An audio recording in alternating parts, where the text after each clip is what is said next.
மானசீகமாகவே எல்லாம் வல்ல அருட்பெரும் ஜோதி அற்புத கடவுளை புருவ மத்தியில் நினைந்து வேண்டுவோம்.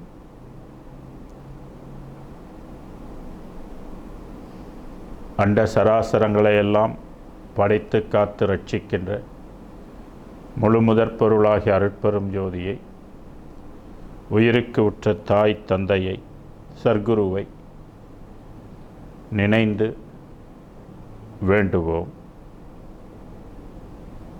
வான்வெளியில் உயர்ந்ததாய் சிறந்ததாய் மும்மலங்களையெல்லாம் அறுக்க வல்லதாய் முத்தி நலம் தர வல்லதாய்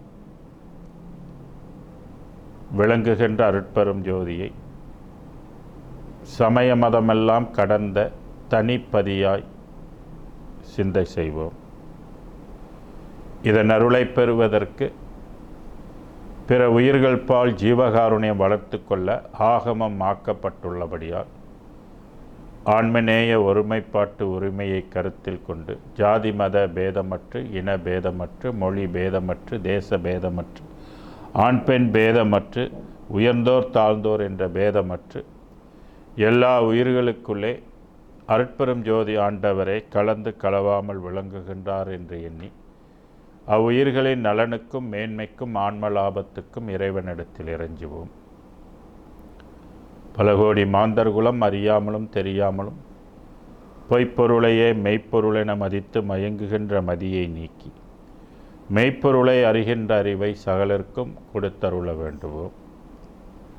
சிறுநெறிகளை பெரிதென மதித்து மயங்குகின்ற மதியை நீக்கி பெருநெறியின் சிறப்பை அறிகின்ற அறிவை சகலர்க்கும் கொடுத்தருள வேண்டுவோம். பசியால் வாடுகின்ற உயிர்களுக்கு பசிக்கு உணவு கிடைக்க வேண்டுமாய் பிரார்த்திப்போம். அப்பசிப்பணி தீர்க்கின்ற பாக்கியத்தையும் நமக்கென்றென்றும் கொடுத்தருள வேண்டுவோம்.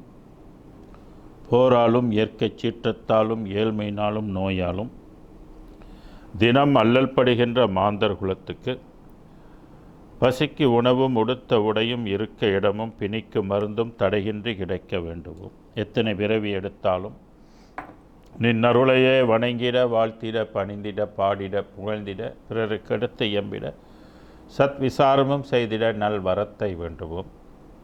நம்மால் பிற உயிர்களுக்கு பல நன்மைகள் கிடைக்க வேண்டுவோம். அறிந்து அறியாமலோ, தெரிந்து தெரியாமலோ, புரிந்து புரியாமலோ, அறியாமையின் காரணமாகவோ, ஆணவத்தின் காரணமாகவோ, பணபலத்தின் காரணமாகவோ, பண ஆசையின் காரணமாகவோ, பசியின் காரணமாகவோ, ருசியின் காரணமாகவோ, காமத்தின் காரணமாகவோ, கோபத்தின் காரணமாகவோ, வறுமையின் காரணமாகவோ, வஞ்சத்தின் காரணமாகவோ, வினையின் காரணமாகவோ, வீம்பின் காரணமாகவோ பல கோடி ஜென்மத்தில் செய்த பாவங்களை எல்லாம் மன்னித்து ரட்சிக்க வேண்டுவோம். அப்பாவ வினைகளினால் ஏற்படுகின்ற கிரக சாபங்களும் கிரக தோஷங்களையும் புத்திர சாபங்களையும் நிவர்த்தி செய்து காத்து ரட்சிக்க, எண்ணங்கள் எல்லாம் சித்திக்க, சிறப்பு பெற தாயாக தந்தையாக குருவாக வேண்டுவோம். குடும்ப நலன் காத்து, குழந்தை நலன் காத்து, கல்வி நலன் ஓங்க, எண்ணம் சிறக்க, இல்லறம் சிறக்க, தொழில் சிறக்க, வருமானம் சிறக்க, வாழ்வு சிறக்க எல்லாம் வல்ல அருட்பெரும் ஜோதியின் கருணையை வேண்டுவோம். நாடு நலன் பெற, நாட்டு மக்கள் நலன் பெறுக, நாட்டு நாணயம் மதிப்புயர, நாட்டில் தொழில்துறை பெறுகிற, நாடு அமைதி பெற, உலகம் அமைதி பெற, தமிழ் மொழி காக்கப்பட, தமிழர் மதிக்கப்பட, இந்நாட்டில் நமக்குரிய பங்கும் தடையின்றி கிடைக்க எல்லாம் வல்ல அருட்பெரும் ஜோதியின் உற்ற துணையாக இருந்து காத்து ரட்சிக்க வேண்டுவோம். இவருள் உள்ளத்துக்குள் புகுந்து நின்றால் தீட்சையாகும். அதுவே கருபிடித்து வளருவதற்கு துணை செய்யும். அவ்வுருவமே வெளி உருவாய், ஒளி உருவாய், நித்திய வாழ்வுக்குரியதாய், நித்திய உடம்பாய் திகழும். இவருள் உள்ளத்துக்குள் புகுந்தால் மும்மலங்கள் அற்றுப்போய் முத்தி நலம் கைகூடும். பற்பல வெளிகளையெல்லாம் கடந்து திரைகளெல்லாம் நீங்கி சிற்றபை பொற்சபையை காணவல்லும். இவ்வருளின் துணையால் சிவ அனுபவம் கைகூடும் என்பதால் இவ்வருள் இன்று வருமோ நாளைக்கே வருமோ அல்லது மற்றென்று வருமோ என்று அறியாது அருளை எண்ணி எண்ணி ஏக்கம் வளர்ப்போம். அருளை பெற அனுதினமும் முயற்சி செய்வோம். அருள் பெறின் ஓர் துரும்பும் ஐந்தொழில் செய்யும் என்பதால் அருளை பெற முயலுவோம். அருள் ஊரின் எல்லாம் கைகூடும் என்பதால் அருளை பெற முயலுவோம். இவ்வருள் ஜீவகாருண்யத்தின் வழி பெற வல்லது என்பதால் ஜீவகாருண்ய உணர்வை பெருக்கி அருள் பெற முயற்சி செய்வோமா. அருளின் துணையால் உடல் உயிர் உள்ளம் அனைத்தும் அருட்ஜோதி மயமாய் திகழ பாவனை செய்து கொள்வோம்.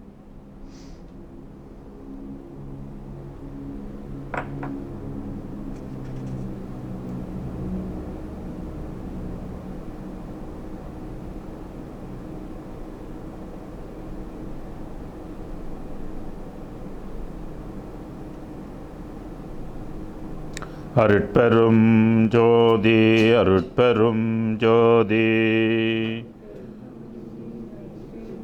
தனிப்பெரும் கருணை அருட்பெரும் ஜோதி. குருவே சரணம், குருவே துணை, அருளே சரணம், அருளே துணை. இன்றைக்கு ஜீவகாருண்ய ஒழுக்கத்தின் 3ஆம் பிரிவு.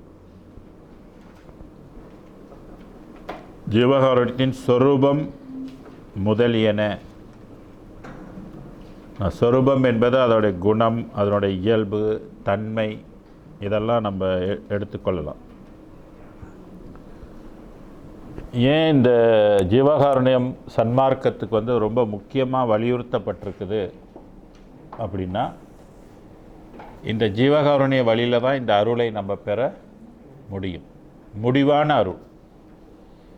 எப்போதுமே அருள் சொல் ஒன்றாக இருந்து பல்வேறு வெளிகள் இருப்பதனால, பல்வேறு நிலைகள் இருப்பதனால, இதுவரையில் ஜீவகாருண்யத்தினால் பெறுகின்ற அருள் எக்காலத்திலும் இது கிடைச்சது இல்லை.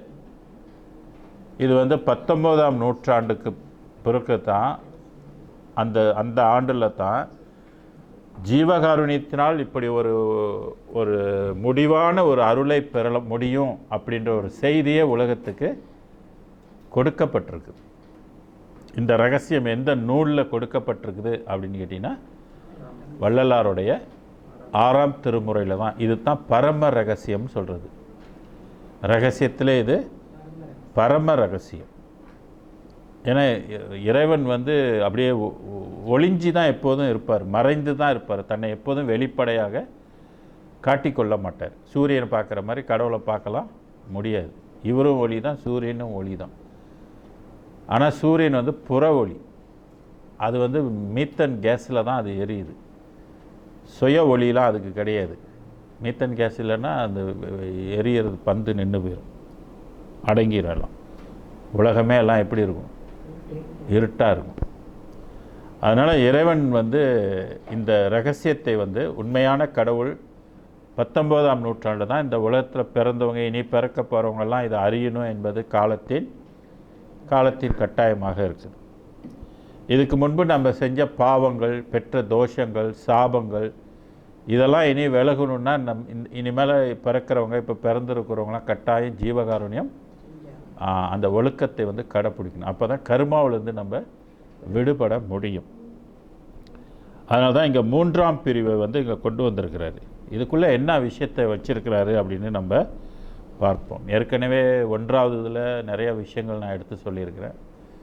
2ஆவது விஷயத்திலே நிறையா சொல்லியிருக்கிறேன். இப்போ 3ஆவது விஷயத்துக்குள்ளே நம்ம போகும். ஜீவகாருண்யமாகிய ஆன்ம உருக்கம் உண்டாவதற்கு உரிமை ஏது என்று அறிய வேண்டும். ஏன் வள்ளலார் இந்த ஆன்ம உருக்கம், ஆன்ம நேய ஒருமைப்பாட்டு உரிமை, அதை ஏன் கொண்டு வந்திருக்க, ஏன் அதை வலியுறுத்தி சொல்கிறாரு அப்படின்னாக்க, இயல்பாகவே மனிதன் எல்லார் ஆன்மாவும் ஒன்று தான் அப்படின்னு, எல்லாரும் ஒரு இடத்துல தான் வந்திருக்கிறோம் அப்படின்ற வளர்ச்சியில் நம்ம வளர்த்து கொண்டு வரப்படலை.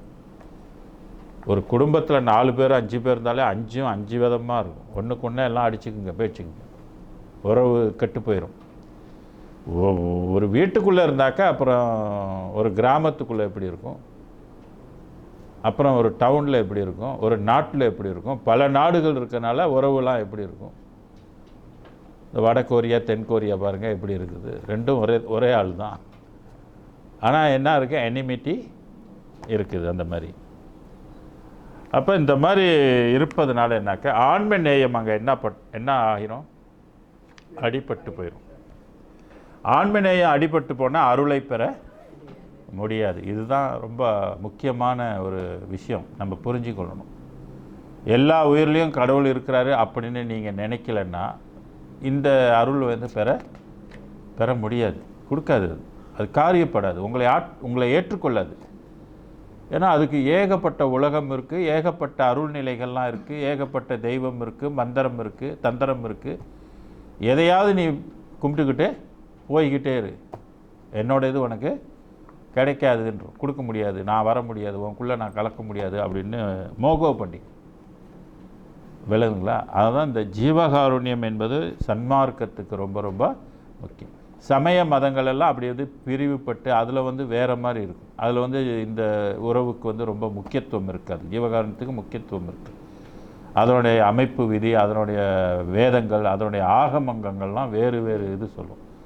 ஆனால் சன்மார்க்கத்துக்குரிய ஆகமத்தில் வரும்போது பாருங்கள், முழுக்க முழுக்க என்ன வலியுறுத்தப்படுதுன்னா ஜீவ காருண்யம். உங்களுக்கு இதில் அபிஷேகங்கள்லாம் வருதா, ஆராதனைகள்லாம் சொல்லுதா, இப்படி தான் சாமியை கும்பிடணும், அப்படி தான் சாமியை கும்பிடணும் எல்லாம் வருதா? இல்லை. இதுக்கு முழுக்க முழுக்க உயிர் இரக்கம்.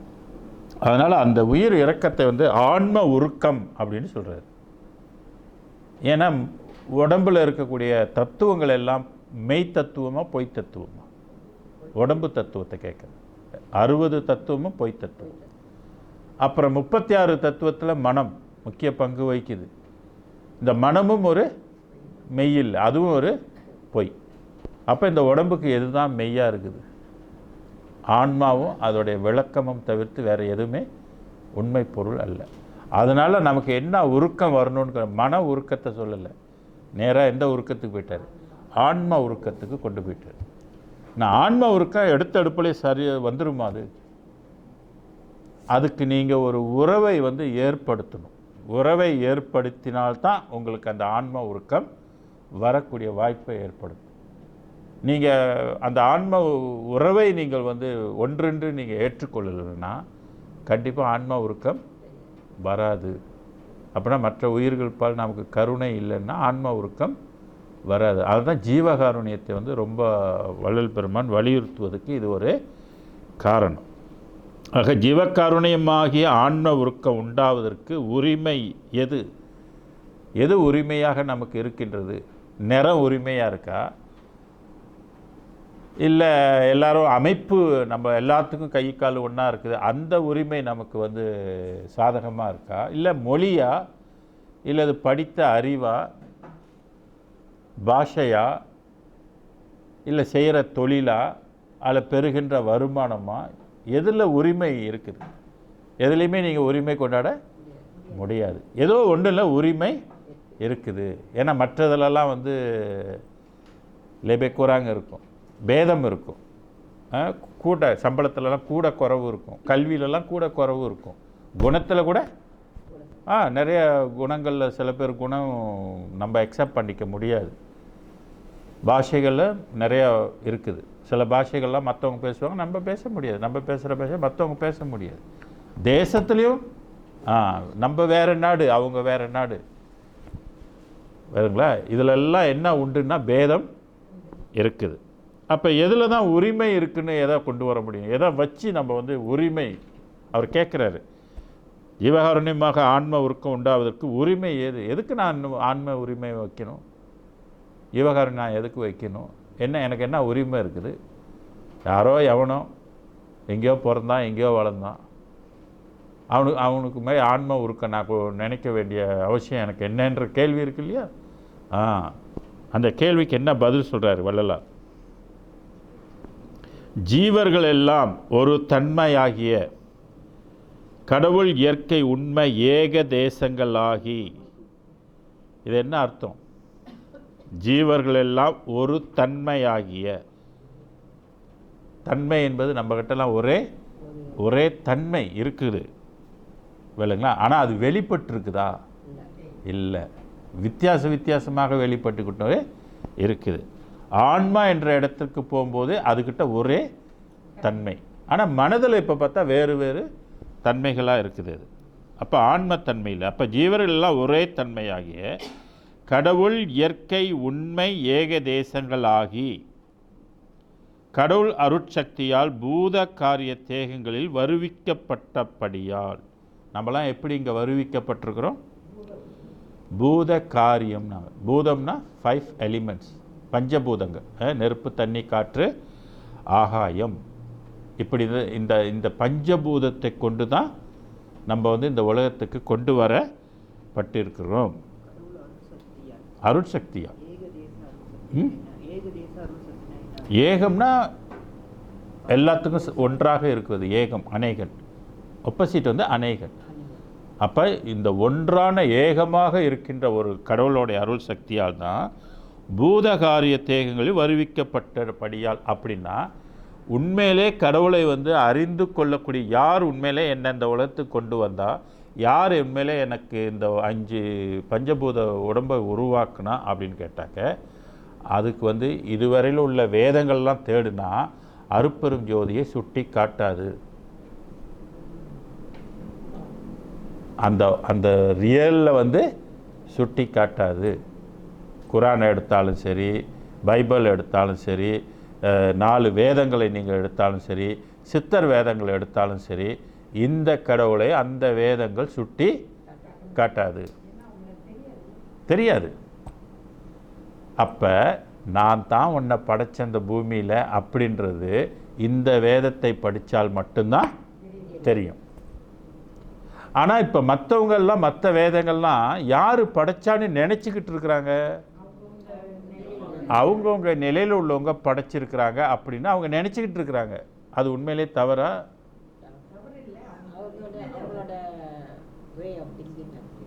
அவங்களோட எல்லைக்கு அவ்வளோதான், அந்த வேதத்துக்கு அவ்வளோதான் இருக்குது.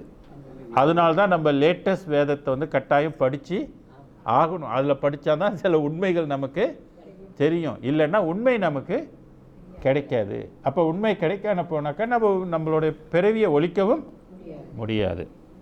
ஸோ இதுக்குள்ளே அந்த ரகசியம் தொக்கி இருக்குது. விளங்குங்களா?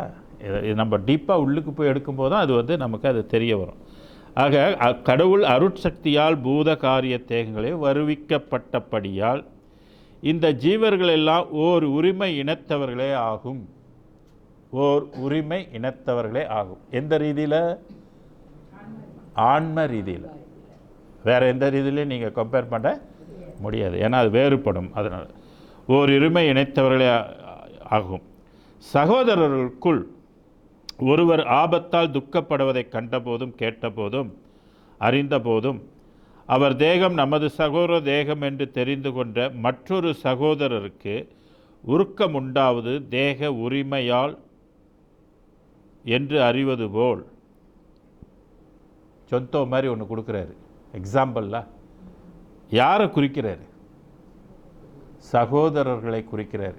ஏன்னா ஒரு குடும்பத்தில் எல்லாம் இருக்கும்போது ஒரு சகோதரர்களுக்கு ஒரு துன்பம் வந்தால் இன்னொரு சகோதரருக்கு அது அந்த ஃபீலிங்ஸ் வரும். ஒரு சகோதரர் அடிபட்டாக்கா அந்த இன்னொரு சகோதரருக்கு மன வாட்டம் உண்டாக்கும். ஒரு ஜீவன் ஒரு ஆபத்தால் துக்கப்படுவதை கண்டபோதும் கேட்டபோதும் அறிந்தபோதும் அந்த ஜீவனை தமது ஆன்ம இனம் என்று தெரிந்து கொண்ட மற்றொரு ஜீவனுக்கு உருக்கம் உண்டாவது ஆன்ம உரிமை என்று அறிய வேண்டும். எப்படி நம்ம இரத்த பாசமாக இருந்தால் கண்டிப்பாக நமக்கு எப்படி இருக்கும்?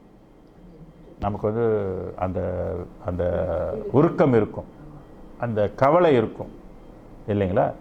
அதே மாதிரி நம்ம மற்ற உயிர்களுக்கும் அந்த மாதிரி நினைக்கிறதுக்கு பேர் தான் ஆன்ம உரிமை, ஆன்ம உருக்கம் அப்படின்னு சொல்கிறது. நான் இது ஏன் நமக்கு அந்த மாதிரி வரலை அப்படின்னு கேட்டிங்கன்னா என்ன காரணம்? இந்த மாதிரி ஏன் வர்றதில்லை அப்படின்னா என்ன சொல்லலாம்? ஏன் மற்றவங்க மேலே எனக்கு அந்த மாதிரி வர மாட்டேங்குது, மற்ற உயிர் துன்பப்படும் போது எனக்கு அது மாதிரி வர மாட்டேங்குது அப்படின்னா என்ன காரணம்?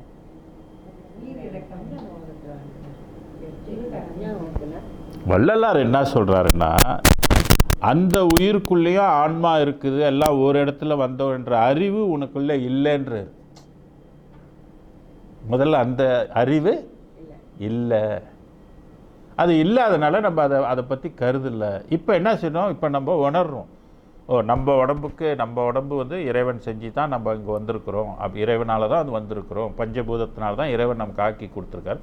அப்படி ஒவ்வொரு ஆளுக்குள்ளேயும் நம்ம அந்த உணர்வை நீங்கள் வருவித்து கொள்ளணும்னு சொல்கிறாரு.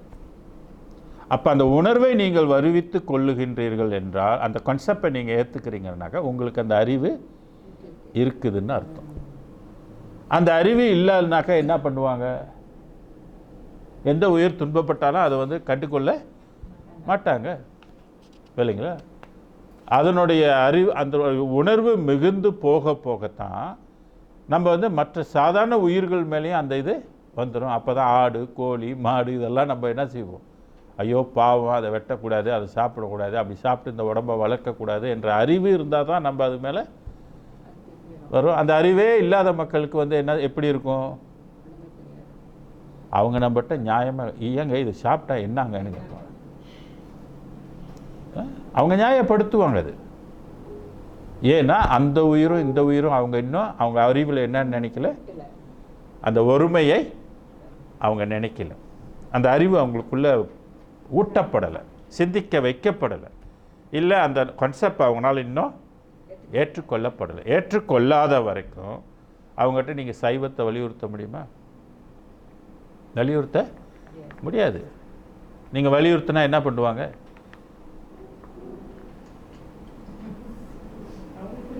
அவங்க என்ன சொல்லுவாங்கனாக்கா, இதெல்லாம் நம்ம சாப்பிட்றதுக்காகத்தான் இறைவன் நமக்கு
அறிவு வந்துருச்சு. என்ன அறிவு?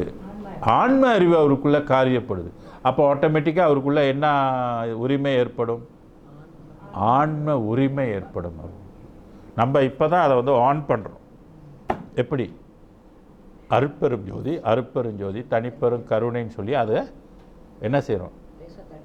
தட்டி விடுறோம். விழிப்பு உண்டாக்குறது. 5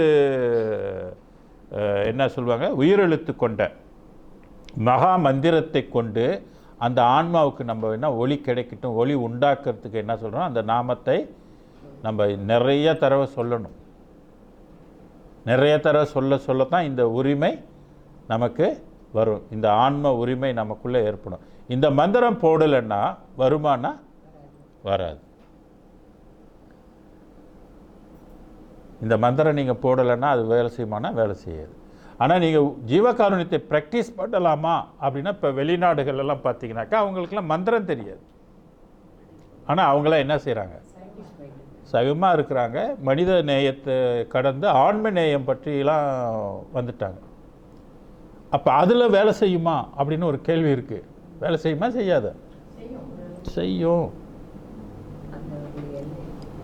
இரக்கத்தை நீங்கள் வந்து பயிற்சி செய்யும். அதுதானே சொல்கிறாரு அகவல்லை, எங்கே கருணை இயற்கை உள்ளன அங்கே விளங்கிய அருட்பெரும் ஜோதி. நீ அந்த ரூட்டில் வரனாலும் வரலாம். இல்லை நாம ஜபம் சொல்லி நீ அதுக்கு ஒளி உண்டாக்கி கருணை பிற்பாடு வருவதற்கும் வாய்ப்பு உண்டு. ஆக துக்கப்படுகின்ற ஜீவனை நமது ஆன்ம இனம் என்று துக்கப்படுகிறார் என்றும். அப்போ என்ன கான்செப்டில் வரணும்? நமது இனம். என்ன இனம்? இப்போ தமிழ்நாடு பூரா என்ன இனம், என்ன வளர்ந்துருக்குது? ஜாதி. அது ஜாதி என்பது வந்து எதை அடிப்படை? ஆன்மாவை வைத்து சொல்லப்படுவதா அல்லது அவங்களுடைய வித்துக்கள்லேருந்து வர்றதை வச்சு சொல்லப்படுதா? வித்துக்கள். அவங்க ஒரு ஜாதின்னா அவங்களுக்கு பிறந்த பிள்ளைங்க. அப்போ இது வந்து என்ன வரும்னாக்கா எல்லாம் விந்து அடிப்படையில் வர்றதை வச்சுட்டு என்ன பண்ணிகிட்ருக்குறாங்க? ஜாதி. உடம்பு தத்துவமே பொய்ன்னா விந்து தத்துவமும் பொய் தான். ஏன்னா விந்து தத்துவத்தில் சிவமும் இப்போ என்ன ஆகுது? பொய் ஆகுது. அப்போ ஆட்டோமேட்டிக்காக ஜாதியெல்லாம் என்ன ஆகுது? மெய்யாகுதா பொய்யாகுதா? பொய்யாகுது. அதனால தான் வள்ளலார் சொன்னார், கற்றவரும் கல்லாரும் அழிந்திட காண்கின்றீர், கரணமெல்லாம் கலங்க வரும் மரணமும் சம்மதமும், இற்றிதனை தடுத்திடலாம் என்னோடு சேர்ந்திடுமேன். சாதியிலே மதங்களிலே சமய நெறிகளிலே ஆதியிலே அபிமானித்து அலைகின்றீர் உலகில், நீ அலைந்தலைந்து வீணே அழிவது அழகலவே. பாடல் இருக்குல்ல. ஆதியிலிருந்து என்ன வருது? சாதி. இன்றைக்கி நிறைய கட்சிகள் கூட என்ன அடிப்படையில் இருக்குது? சாதி. இல்லைங்களா? இப்போ இந்த சாதி முக்கியமாக வந்து கருத்தில் வச்சிட்டாலே கடவுளுடைய அருள் நீங்கள் அந்த இதை உடைச்சே ஆகணும். அதில் போய் நம்ம மாட்டிக்க கூடாது. நிறைய பேர்த்துட்டு இந்த சாதி, அவங்க ஒரு உயர்ந்த சாதினா அவங்களுக்குள்ள ஒரு இது இருக்குது. ஆமாம். அதனால் ரெண்டு குலமும் மாண்டிட காண்கின்றேன்னு சொன்னார். எல்லாமே புழு மேயும் குளங்கள்னு சொல்லுவார். புழு குளங்கள் சொல்லுவார். சொல்லியிருக்காருல்ல. ஏன்னா செத்து போனால் நல்ல குளமும் பூமியில் வச்சா புழு தான் மேயுது. கெட்ட ஜாதின்னு சொல்கிறவங்கள படுத்தாலும் புலி தான் மேயுது. இப்போ புழு தான் மேயுது. அதனால் ஒரே பாயிண்ட் என்னன்னாக்கா, ஆன்ம இனம் என்று நம்ம என்ன செய்யணுன்னாக்க அறியப்படணும்னு சொல்கிறார். அறியத்தக்க ஆன்ம அறிவு என்கின்ற கண்ணானது அஞ்ஞான காசத்தாள்னர். வாட் இஸ் அஞ்ஞானம்? ஞானம் ஆப்போசிட் அஞ்ஞானம், அறிவு ஆப்போசிட் அறிவின்மை. அஞ்ஞானம்னாக்க அறிவு இல்லாத குறைன்னு சொல்கிறார். நாலேஜ் இல்லாத அறிவு இல்லாத காசு தான். அதான் அஞ்ஞான காசத்தால் மிகவும் ஒளி மழுங்கினபடியாலும், ஒளி மழுங்கினபடியாலும். ஒளி வந்து இப்போ டார்ச் லைட்டில் வந்து பேட்ரி போட்டு ஒளி அன்னாடம் பாய்க்க என்ன இருக்கும்? பிரகாசமாக இருக்கும். பேட்டரினோட பவர் குறைய என்ன ஆயிரும்? ஒளி மங்கிரும். அதுபோல் நம்ம எண்ணெய் ஏற்றி குறிச்சிடும். அது அதனுடைய முனையை கில்லாமல் அந்த எண்ணெய் குறைய குறைய குறைய ஒளி என்ன ஆயிரும், அவிஞ்சிடும். மழுங்குதல் என்பது குறைந்து போகுதல் அப்படின்னு அர்த்தம். அப்போ ஒளி என்ன ஆயிடுச்சு, அப்போ ஆன்மாவுடைய ஒளி உள்ளுக்கு என்ன ஆயிடுச்சுன்னா மழுங்கி கிடக்குதுன்றாரு. பிரகாசம் இல்லாமல் இருக்குது. ஆன்ம ஒளி பிரகாசம் இல்லை. முதல்ல சொன்னது ஆன்ம அறிவு என்கின்ற கண்ணானது அஞ்ஞான காசத்தால் மிகவும் ஒளி மழுங்கினபடியாலும் அவைகளுக்கு உபகாரமாக கொண்ட மனம், அப்போ தான் வருது பாருங்கள் மனம். அதுங்களுக்கு உபகாரமாக இருக்கிறது மனம். அப்போ ஆன்மாவுக்கு டைரெக்டாக ஆன்மா இயங்குதான்னா ஆன்மா அறிவோ ஆன்மா காட்சியோ யாருக்கும் இல்லை. அதோடைய அதுக்கு உதவியாக இருக்கக்கூடியதான் எதுன்னு கேட்டிங்கன்னா ஆன்மாவுக்கு மனம். இப்போ அந்த மனதை கொண்டு தான் இந்த பூமியில் நம்ம வாழ்ந்து கொண்டிருக்கோம். அதுதான் நம்ம மன வாழ்க்கைக்கும் ஆன்ம வாழ்க்கைக்கும் வித்தியாசம் இருக்குது. ஆன்மீகம் என்றால் அது முழுக்க முழுக்க ஆன்மா வளர்ச்சி சம்பந்தப்பட்டது. மனித வாழ்க்கை என்று சொல்லப்படுறது மன வாழ்க்கை சம்பந்தப்பட்டது. அதை தான் நம்ம படிக்கிறதெல்லாம் எதில் போது மனதில் போய் எல்லாம் பதிஞ்சிக்குது. அந்த மனதில் பதிஞ்சுலாம் திருப்பி வந்தால் ஒன்றுமே இருக்கிறதில்ல. திருப்பி நம்ம படிக்க வேண்டியது இருக்குது. ஏன்னா ஆன்மாவுடைய அறிவு அந்த மாதிரி அழியுமானா அதை தான் திருவள்ளுவர் சொன்னார், ஒருமையுள் தாம் கற்ற கல்வி எழுமையும் ஏமா புடைத்துன்னு சொன்னார். ஒரு பிறவியில் நீ கற்ற கல்வி 7 ஜென்மத்துக்கும் கூட வரும்னார். இப்போ மனதில் படித்த படிப்பு அது பொருந்துமா? அவர் சொன்னது சரியா? வரலையே. இப்போ நம்ம படித்த படிப்பு ஏதாவது வருதா? அடுத்த ஜென்மத்துக்கு ஏதாவது வருதா? எல்லாருமே 0 ஆயிடுறோமே. திருப்பி திருப்பி தானே படிக்கிறோம். திருப்பி திருப்பி என்ன வருது? ஒன்றுமே வரலையே. செஞ்ச பாவமும் கருமும் தான் நம்ம தூக்கிட்டு வரோம் இல்லைங்களா? அப்போ அவர் சொல்கிற அந்த ஒருமையுள் தாம் கற்ற கல்வி என்று சொல்லும்போது அந்த கல்வி எந்த கல்வியாக இருக்கும்? பௌத்திக கல்வியா அல்லது ஆன்மீக கல்வியா? ஆன்மீக கல்விக்கு தான் அது பொருந்தும். அப்போ திருக்குறளில் கல்வி என்ற ஒரு அதிகாரம் அது முழுக்க முழுக்க எந்த கல்வியை சொல்லும்?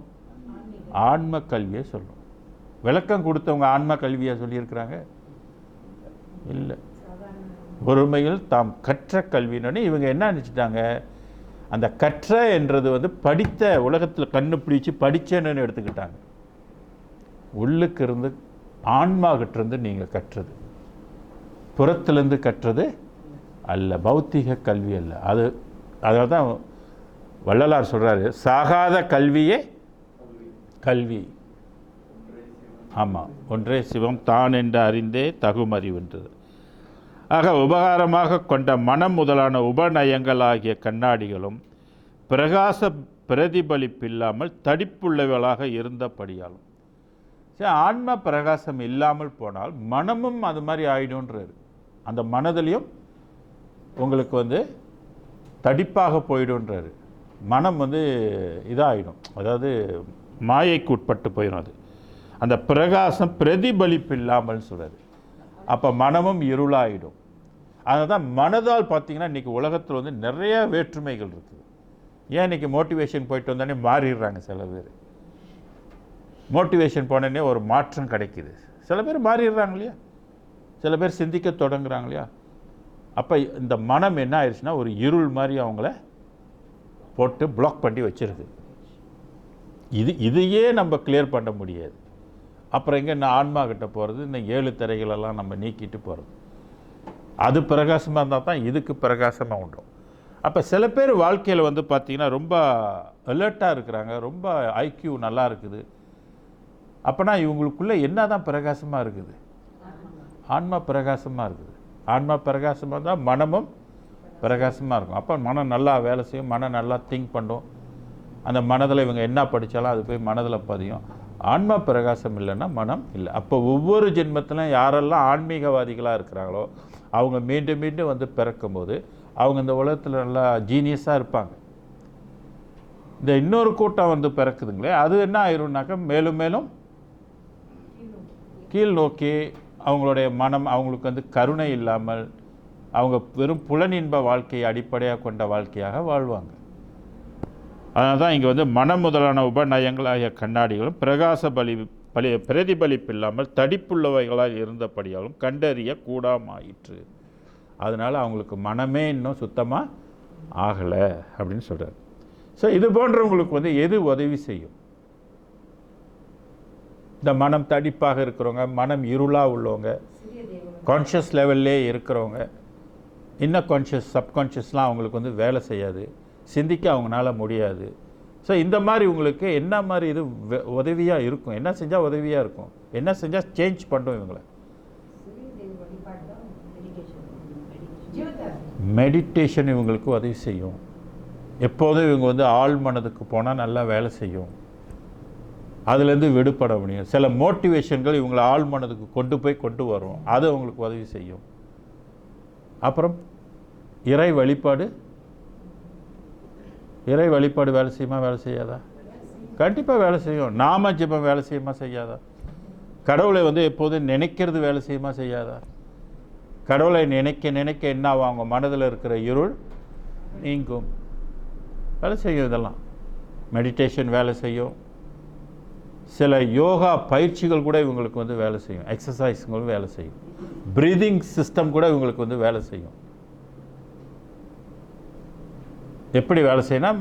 ஆழ்ந்த சுவாசம் எடுக்க இவங்களுடைய மனநிலையிலும் மாற்றம் ஏற்படுத்தும். ஸோ இந்த மாதிரி உள்ளவங்களுக்கு வந்து இந்த மாதிரி வழிபாடுகள்லாம் அவங்களுக்கு துணையாக இருக்கும். அப்புறம் இதிலேருந்து வந்து அதுக்கப்புறம் இவங்க வந்து இதை உணரணும், இதை வந்து அவங்களுக்கு டீச் பண்ணணும். எது? சன்மார்க்கத்தினோட ஜீவகாரணியம் அவங்களுக்கு வந்து வரும். அதனால தான் எடுத்தனே இதை போய் சில பேர்கிட்ட கொடுத்தனே அவங்களால இதை ஏற்றுக்கொள்ள முடியல. ஏன்னா அங்கே என்ன இல்லை, பக்குவம் இல்லை. அதில் தான் 5 தொழில்களில் ஒரு தொழில் என்ன தொழில்? பக்குவம் வருவித்தல். அப்போ அருப்பெருஞ்சோதியை வணங்க பக்குவம் வருவிக்குமா, வராதா? பக்குவம் வந்தாக்கா அப்போ மற்ற உயிர்களை சமமாக கருதுகின்ற இது வருமா, வராதா? பக்குவம் வந்தாக்கா எந்த உணவை நீக்கணுன்றது அவங்களால முடியுமா, முடியாதா? இப்போ இதெல்லாம் முடியலன்னா காரணம் பக்குவம் இன்மை. அப்போ ஒழுங்காக வழிபாடு செய்யலை, வழிபாட்டுக்கு முக்கியத்துவம் கொடுக்கலை, அதை ஒரு சீரியஸாக பண்ணலை, சும்மா ஏனோ தானமோ பண்ணிட்டு போய்கிட்டு இருக்கிறது. இதுதான் நிறைய நம்ம பார்க்குறோம். ஓகே, 3வது. ஆனால் அந்த ஆன்ம உருக்கம் என்கின்ற ஜீவகாருண்யத்திற்கு ஆற்றல் எவ்விடத்து உண்டாகும் என்று அறிய வேண்டும். ஆன்ம உருக்கம் என்கின்ற ஜீவகாருண்யத்திற்கு ஆற்றல்னா பவர் எப்படி உண்டாகுது அப்படின்னு கேட்குறாரு. இது ஒரு நல்ல கேள்வி. இது ஜீவகாருண்யம் சொல்கிறாரு. ஜீவகாருண்யத்துக்கு எப்படி ஆற்றல் உண்டாகுது, பவர் எப்படி உண்டாகுது அப்படின்னு கேட்டால், பசி, கொலை, பிணி முதலிய தடைகளில் எந்த தடை பற்றி ஜீவகாருண்யம் தோன்றியதோ அந்த தடையை நிவர்த்தி செய்கின்ற இடத்துத்தான் ஜீவகாருண்யத்திற்கு ஆற்றல் இருந்ததென்று அறிய வேண்டும். இது நல்லா நீங்கள் வந்து கேள்வியும் படிச்சுக்கணும், அவர் என்ன சொல்கிறாருன்ற அதையும் நீங்கள் உள்ளுக்கு நல்லா புரிஞ்சு கொள்ளணும். இது எதை பற்றி பேசுகிறாரு? ஆற்றல், பவர் எப்படி உண்டாகுது அப்படின்னு கேட்டாக்க, இப்போ பசி, ஒரு ஜீவன் வந்து பசித்திருக்கிறார். ஓகே, பசித்திருக்கிறவருக்கு வந்து பசிக்கு அவரோட பசியை போக்கணும் அப்படின்னா என்னென்ன செயலெல்லாம் தேவைப்படும்? முதல்ல உங்ககிட்ட என்ன இருக்கும்? பணம் ஒரு இம்பார்ட்டன்ட். அப்புறம் அதுவும் இருக்குது. அப்புறம் இப்போ நான் ஒரு சொந்தம் கொடுங்க, ஒரு 10 பேருங்க பசியாக இருக்கிறாங்க ஒரு இடத்துல. இப்போ உங்களுக்கு நீங்கள் வந்து ஜீவகாருண்யம் பண்ணணும், உங்களுக்கு தெரிஞ்சிருச்சு, கேள்விப்பட்டீங்க இவங்க வந்து 10 பேர் வந்து பசியாக இருக்கிறாங்க அப்படின்னு நமக்கு தெரிஞ்சிருச்சு. ஓகே, நம்ம வந்து ஒரு முடிவு கட்டிட்டோம், 10 பேர்த்துக்கு நம்ம இன்றைக்கி ஃபுல் டே நம்ம தான் சாப்பாடு கொடுக்குறோம், இன்றைக்கு ஃபுல்லாக நம்ம தான் சாப்பாடு கொடுக்குறோம், இல்லைன்னா நாளைக்கு நம்ம தான் சாப்பாடு கொடுக்க போகிறோம். ஓகேங்களா? ஓகே, இது வந்து எண்ணம் அக்செப்ட் பண்ணிக்கிட்டோம், சாப்பாடு கொடுக்க போகிறோம். அவங்களுக்கு சாப்பாடு போயிடுமா? நாளைக்கு பசியார போயிடுமா? நாளைக்கு மத்தியானம் சாப்பாடு போயிடுமா? இல்லை சாயந்தரத்துக்கு சாப்பாடு போயிடுமா? எண்ணம் நம்மக்கிட்ட தாட்ஸ் இருக்குது. இந்த தாட்ஸ்னால அங்கே பசி ஆறிடுமா? ஓகே, நெக்ஸ்ட் என்னது? நெக்ஸ்ட் ஒன்றா நீங்கள் போட்டுக்கிட்டோம், கண்டுபிடிங்க. ஓகே, அதுக்கு வந்து நிறைய காசு, 10 பேருக்கு சாப்பாடு போனால் என்கிட்ட மேபி காசு இல்லை, என்கிட்ட எண்ணம் இருக்குது. அப்புறம் அடுத்து என்ன வேணும்? நான் போய் அதுக்கு வேண்டிய நான் என்ன கொடுக்க போகிறேன்? நான் என்ன சொல்கிறேன், அரிசி சாப்பாடு கொடுக்க போகிறேன், நல்ல ஒரு கறி ஒன்று வச்சு கொடுக்க போகிறேன், ஒரு 2 பெரட்டல் ஒன்று பெரட்டி அவங்களுக்கு வந்து கொடுக்க போகிறேன், 3 பெரட்டல் வந்து அவங்களுக்கு பெரட்டி கொடுக்க போகிறேன். ஓகே, இது வந்து இனஃப்ல. இந்த ஜாமானை நீங்கள் எப்படி வாங்க போகிறீங்க? எங்கே உங்களுக்கு யார் ஃப்ரீயாக இப்படி நினச்சேன் நான் செய்ய போகிறேன்னு நினச்சேன்னு பொத்து நான் இங்கேருந்து வந்து விழுவுமா? அப்போ நம்ம என்ன செய்கிறோம், 4 பேர் 5 பேரோ 6 பேரோ நம்மளாம் என்ன செய்கிறோம், ஓகே நீ நீ என்னென்ன காசு கொடுக்குற, நீ கொஞ்சம் காசு கொடு, நான் கொஞ்சம், எல்லார் காசையும் என்ன செய்கிறோம். அப்போ அங்கே அந்த இடத்துல என்ன திரவியம், பணம். இந்த பணத்தை வச்சுக்கிட்டு தான் நாம் என்ன செய்ய முடியும், கடையில் போய் என்ன செய்ய முடியும். அப்போ காசு எனக்கு கிடச்சிருச்சு. ஸ்டில் அவங்களோட பசி ஆறுமானா பசி ஆறாது. அப்புறம் நான் இந்த காசெல்லாம் எடுத்துக்கிட்டு நான் லிஸ்ட்டு போடணும், என்னென்னலாம் வேணும், இது சமைக்கிறதுக்கு என்னென்னலாம் பொருள் வந்து எனக்கு வேணும் அப்படின்றது. இந்த ஜாமானை நான் போய் என்ன செய்யணும், நான் காடி எடுத்துகிட்டு போய் என்னோடய டைம் எல்லாம் நான் விட்டுட்டு, நான் எஃபர்ட் போடுறேன், என்னோடய டைமை விட்டுட்டு நான் போய் பர்ச்சேஸ் பண்ணிவிட்டு வரேன். ஓகே, பர்ச்சேஸ் பண்ணிவிட்டு எல்லாத்தையும் கொண்டாந்து சேர்த்துட்டேன். அவங்களுக்கு பசி ஆறிடுமா? பசி ஆறாது. அப்புறம் இந்த ஜாமானெல்லாம் என்ன செய்யணும், இதை வந்து குக் பண்ணணும். எடுத்தனையும் குக் பண்ண முடியாது.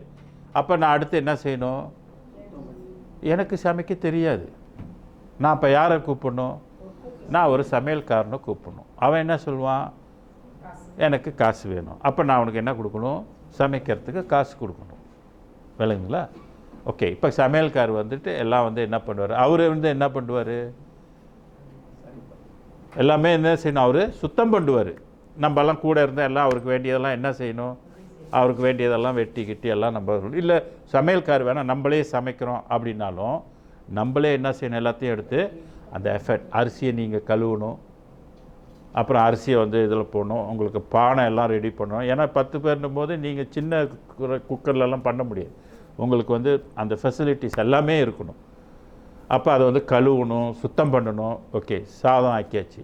அப்புறம் காய்கறிகள் எடுத்தோன்னே அப்படியே போட்டு சமைக்க முடியுமா? நீங்கள் அதை என்ன செய்யணும், எல்லாம் கழுவணும், சுத்தம் பண்ணணும். அதில் சேர் இருக்கும், மண் இருக்கும், எல்லாத்தையும் கழுவிட்டு தேவையில்லாதெல்லாம் கழிச்சிட்டு அப்புறம் அதை சுத்தமாக வெட்டி நீங்கள் சமைக்கணும், சமைச்சு எடுத்து வைக்கணும். இவ்வளவும் எடுத்து வச்சு செஞ்சுட்டு இருக்கோம். நமக்கு எவ்வளோ எஃபர்ட் தேவை, எவ்வளோ உழைப்பு போடணும், இல்லைங்களா? இதெல்லாம் எடுத்த பிற்பாடு அவங்களுக்கு எப்படி சாப்பாடு கொடுக்க போகிறீங்க, என்ன வேணும், அடுத்து பிளேட்டு. டிரான்ஸ்போர்ட் வேறு இருக்குது, இதை கொண்டு போய் அங்கே கொண்டு போய் சேர்க்கணும். அங்கே போய் சேர்த்துட்டு நீங்கள் எப்படி சர்வ் பண்ண போகிறீங்க, அவங்களுக்கு கையில் எல்லாத்துக்கும் கொடுக்க முடியுமா? முடியாது. அவங்களுக்கு பிளேட் வேறு இது பண்ணணும், இதெல்லாம் வச்சு நீங்கள் எல்லாம் சர்வ் பண்ணணும். அப்போ நம்மளுடைய நேரம், நம்மளுடைய உழைப்பு எல்லாம் நம்ம போடுறோம். இதில் தான் இருக்குது எவ்வளோ எஃபர்ட் நீ போடுற, அதில் தான் அந்த பவர் இருக்குது அப்படின்னு சொல்கிறார். You got me now? விளங்குங்களா? அப்போ ஏன்னா இன்றைக்கெலாம் வந்து சமைக்கிறது என்பது சாதாரண விஷயம் இல்லை. விளங்குதுங்களா? சமைச்சு பாருங்கள், அப்போ தெரியும். கிண்டி பாருங்கள் மீகுணெல்லாம், அப்போ தெரியும். இந்த கையெல்லாம் என்ன ஆகுதுன்னு தெரியும். கசந்துருவோம். ஆமாம், கையெல்லாம் வலிக்கும். கொஞ்சம் வயசானவங்களாம் முடியாது. You need somebody. விளங்குங்களா? சாதாரண விஷயம் இல்லை. ஏன்னா இன்றைக்கி நான் மீயெல்லாம் பெரட்டி கொடுத்துட்டு வந்திருக்கிறேன், அதனால் எனக்கு தெரியும் கையெல்லாம் எப்படி இருக்குதுன்னு எனக்கு தெரியும். we also doing every week அந்த மாதிரி செஞ்சுட்டு இருக்கிறோம். பிள்ளைங்களுக்கு வந்து எல்லாம் ஸ்கூல் சில்ட்ரன் பாருங்கள், அது ஒரு பெரிய இது நிறையா ஆக்கணுன்னாக்கா சாதாரண விஷயம் இல்லையே அது. ஸோ அது எஃபர்ட் நீங்கள் எவ்வளோ போடுறீங்க, உங்களோட டைம் எல்லாம் எவ்வளோ எடுக்குது.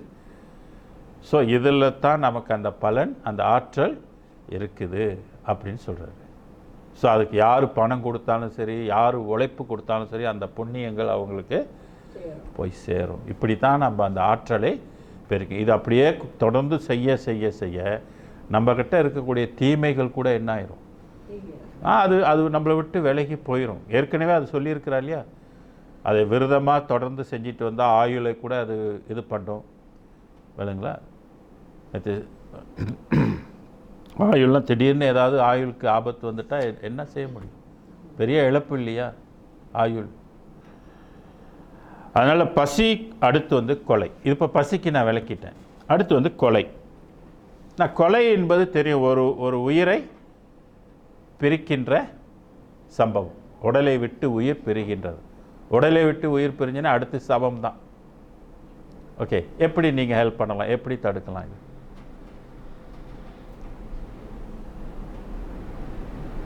எந்தெந்த ரீதியில் நம்ம வந்து தடுக்கிறதுக்கு வாய்ப்பு இருக்குது? இப்போ நாடு வந்து சண்டை போட்டிருக்கு, நீங்கள் போய் தடுக்க முடியுமா? நீ தடுக்க முடியாது. பட் நீங்கள் என்ன செய்யலாம்? நீங்கள் வந்து உங்களுடைய எதிர்ப்பை நீங்கள் தெரிவிக்கலாம். எப்படி? மீடியா மூலியமாக தெரிவிக்கலாம். ஒரு கூட்டம் போட்டு எங்கேயாவது ஒரு இல்லை அந்த எந்த இதுக்கு நீங்கள் எதிர்ப்பு தெரிவிக்கீங்களோ அந்த டூத்தாவுக்கு நீங்கள் போகலாம். அம்பாசிடர்ஸ் இருக்காங்களே, அங்கே போய் நீங்கள் உங்களோட எதிர்ப்பை நீங்கள் வந்து அந்த சூழல்களுக்காக நீங்கள் வந்து அந்த எதிர்ப்பை காட்டலாம். அடுத்து நீங்கள் உட்காந்து என்ன செய்யலாம்? இறைவன்கிட்ட நீங்கள் வந்து வேண்டலாம், அந்த உயிர்களுக்காக நீங்கள் வேண்டலாம். ஸோ இது வந்து ஓலெல்லாம் நம்ம போய் டைரெக்டாக இன்வால்வ் பண்ண முடியாது. அதர் தென் சாதாரண உயிர்கள். இப்போ இன்றைக்கி ஒவ்வொரு மனிதனும் கவிச்சு சாப்பிட்றாங்க அப்படின்னா அவங்க ஒரு கொலைக்கு உட்படுறாங்க அப்படின்றது ஓப்பனாக நம்ம வந்து அக்செப்ட் பண்ணக்கூடிய ஒரு இல்லைங்களா? இல்லை அவங்க தான் கொள்கிறாங்க, நாங்கள் காசு கொடுத்து வாங்கி சாப்பிட்றோம். ஸோ கொலைப்பாவம் எங்களை சேராதுன்னு நீங்கள் தப்பிக்க முடியாது. ஸோ கொலைப்பாவம் உங்களுக்கு வருது. ஸோ இன்டைரக்ட்லியாக புலால் சாப்பிட்றவங்களெலாம் என்ன குற்றத்துக்கு உட்பட்டுருக்குறாங்க? கொலை குற்றத்துக்கு உட்பட்டுருக்குறாங்க. இது நம்ம தடுக்கலாமா? இது போய் அவங்களுக்கு இது போய் நம்ம பேசலாமா? அவங்களுக்குள்ள பேசி அவங்கள வந்து திருத்தலாமா? திருத்தலாமே, விலங்குங்களா? ஸோ இதை நீங்கள் ஒரு தொண்டாக கூட செய்யலாமே. யாரெல்லாம் ஃப்ரெண்டாக பார்க்குறீங்களோ, நீ சைவமாகிட்டியா? அது கேட்க நான் ஏன் சைவமாகணும்? கடவுள் கொடுத்துருக்காரு, படைச்சிருக்காரு, நான் அடிச்சு விட்டுருக்குறேன், நீ வந்து என்ன புதுசாக அப்படி கேட்குற அப்படின்னு. அப்போ நீங்கள் அதுக்கிட்ட என்ன செய்யலாம்? எடுத்து விளக்கம் சொல்லலாம். எடிகேட் பண்ணுறதுன்னு சொல்கிறது. ஸோ இந்த மாதிரி எடிகேட் பண்ணும்போது இப்போ எப்படி ஒரு மதம் மாற்றுறதுக்கு வந்து எனக்கு கொஞ்சம் டைம் கொடுவோன்ட்ட பேசணுன்னு உட்கார வச்சு பேசி மண்டை கழுவி நம்மளை மாற்றுறாங்க இல்லையா? அது மாதிரி இந்த சின்ன சின்ன கொலைகள், சின்ன சின்ன உயிர்கள், வாயில்லாத ஜீவன்கள்னு சொல்லுவாங்க. இந்த மாதிரி கொலை குற்றத்திலேருந்து ஒருத்தரை நம்ம வந்து மீட்டெடுக்கலாமா? வாய்ப்பு இருக்கா இல்லையா? இருக்குது. அதை செஞ்சால் அதில் இருக்குது பலம். நீங்கள் போட்ட உங்களால் எவ்வளோ பேர் ஜீவகாருண்யமாக இருக்கிறாங்க. அப்படி ஒரு நிலை உங்களுக்கு வந்து உயர்ந்துச்சுன்னு வைங்க, ஆட்டோமேட்டிக்காக உங்களுக்கு மரணமில்லா பெருவாழ்வு இறைவன் கொடுக்குறாரு. பசித்தவங்களுக்கு சாப்பாடு போடுறவங்களுக்கும் என்னோடய உலகம் இருக்குன்றாரு. கொலை குற்றத்தை தடுப்பவர்களுக்கும் எனக்கு அவருடைய உலகம் இருக்குது. இது ரெண்டும் தான் பர ஜீவ காருண்யம்னு ஏற்கனவே படித்தோம், ஞாபகம் இருக்குதுங்களா? மற்றதெல்லாம் அபர ஜீவகாருண்யம். அப்போ இந்த 2 பாயிண்ட்டை வந்து நம்ம எப்படி ப்ராக்டிஸ் பண்ண போகிறோம் அப்படின்றது ரொம்ப ரொம்ப முக்கியமானது. அதாவது பசியும் கொலையும். அப்போ முடிந்தவருக்கு நம்ம மற்றவர்களை சொல்லி தான் அவங்கள வந்து திருத்தப்படணும், அட்வைஸ் பண்ணணும். ஒருத்தர் சொன்னால் கேட்கலையேன்னு சொல்லி நம்ம வந்து என்ன ஆகக்கூடாது? தளர்ந்து போகக்கூடாது. நம்மளோட கடமை இது, என்னோட கடமை. நான் அவங்ககிட்ட பேசுவேன், நீ கேட்குறியோ கேட்கலையோ நான் பேசிக்கிட்டே இருப்பேன். பேசிக்கிட்டே இருக்க என்ன ஆகும்? அதில் எத்தனையோ பேர் லா ஆஃப் எவரேஜ்னு கனெக்ட் பண்ணும்போது மாற்றம் இருக்குமா? இருக்காதா இல்லையா? இப்போ இன்சூரன்ஸ்லாம் அப்படி தானே பேசுவாங்க. 10 பேர்த்திட்ட போய் கேள்வி ஒரு 2 பேர் சைன் பண்ண மாட்டாங்களா அப்படின்வாங்க இல்லைங்களா? ஸோ அது வந்து லா ஆஃப் எவரேஜ்ன்றது.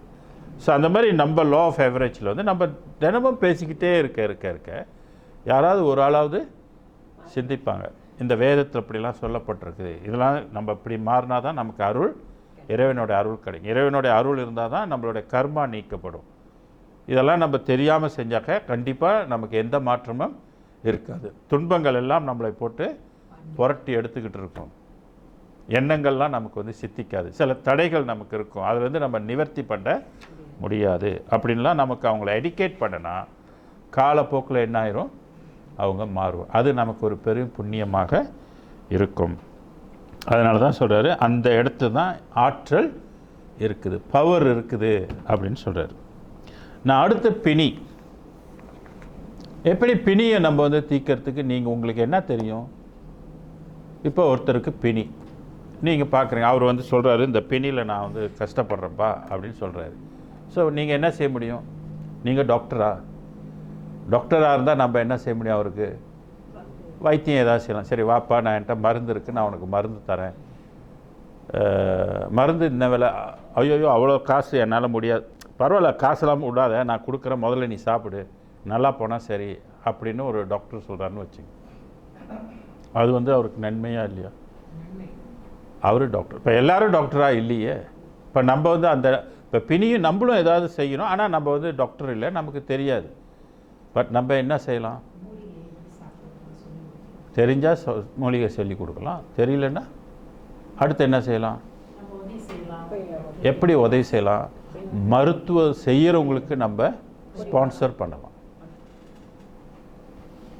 ஸ்பான்சராக நம்மளோட பொருளால் அவங்களுக்கு என்ன செய்யும்? முதல்ல பொருளால் எப்படி வந்து பசியை போட்டுருமா, அந்த மாதிரி பொருளால் அவங்களுக்கு மருந்து வாங்கி கொடுக்கலாம். அல்லது மருத்துவர்கிட்ட கூட்டிகிட்டு போகலாம். அல்லது நல்ல மருத்துவர் நமக்கு தெரிஞ்சால் அவங்களுக்கு அவரை இன்ட்ரடியூஸ் பண்ணலாம். இப்படி நம்ம ஏதாவது ஒரு வகையில் ஒன்றுமே முடியலையா, எந்த வகையிலே எனக்கு இல்லைன்னா நீங்கள் அவங்களுக்காக பிரார்த்தனை செய்யலாம். அதுவும் கடவுள் அக்செப்ட் பண்ணிக்கிறார். பிணி அதுபோல் இன்னும் மற்றதெல்லாம் இருக்கு இல்லையா? 7 சொன்னோம் இல்லையா அன்றைக்கி போன இதில்? இச்சை, பயம், அதெல்லாம் இன்னும் வருது இல்லையா?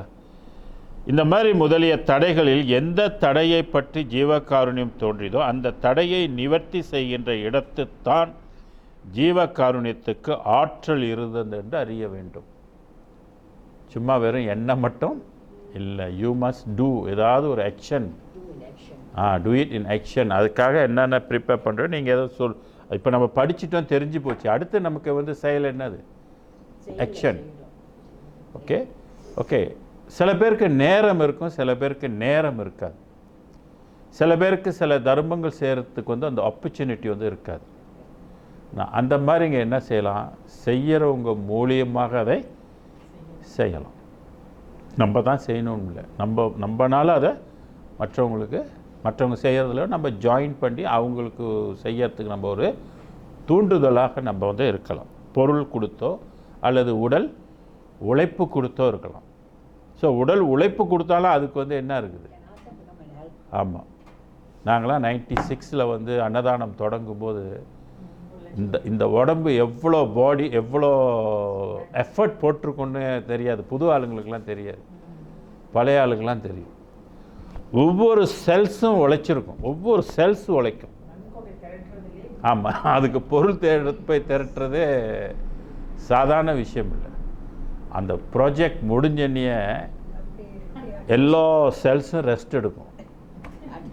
அடித்து போட்ட மாதிரி எத்தனை நாள் தூங்குவோம் தெரியுங்களா? அந்த தூக்கம் நார்மலுக்கு வராது. அந்த ஃபீல்டில் இறங்கிட்டாக்க எல்லா செல்ஸும் இறங்கிடும் வேலை செய்கிறதுக்கு. அதோடைய ரெஸ்ட் பீரியடில் தான் தெரியும் நம்ம எவ்வளோ கஷ்டப்பட்டுருக்கோம், எவ்வளோ இது பண்ணும். ஏன்னா அது ஒரு நாளில் ரிகவர் பண்ண முடியாது. It's will take time. Week ஆகும், 10 நாள் ஆகும், 15 நாள் ஆகும். ஸ்லோவாக அப்படியே ரெஸ்ட் பண்ணி தூங்கி எந்திரிக்க. அப்போ இவர் சொல்கிறதுல நியாயம் இருக்குது பாருங்கள். அந்த எஃபர்ட்டில் தான் இருக்குது அப்படின்றாரு பாருங்கள். சாப்பிட்றவங்க சிம்பிளாக சாப்பிட்டுட்டு போயிடுறாங்கங்க. அதுக்கு உழைப்பு எவ்வளோ போட்டிருக்கிறாங்க. சாதாரண விஷயம் அது.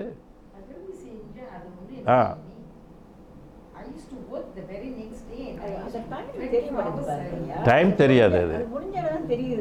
ஆமாம், எப்போதுமே ஆர்வத்தில் செய்யும்போது அந்த நேரத்தில் அது தெரியாது. அது எப்போ நம்ம எல்லாம் முடிச்சுட்டு ஓய்வு எடுக்கிறோமோ அப்புறம் தான் அதனுடைய வேலையை, அந்த டயர்ட்னஸ் வந்து நமக்கு தெரியும். அது வந்து வயதுக்கு ஏற்ற மாதிரி இருக்கும். யூத்தாக இருந்தால் பரவாயில்ல இல்லைங்களா? அது கொஞ்சம் ஓல்ட் ஏஜில் போய் அதை செஞ்சோம்னா எப்படி இருக்கும்?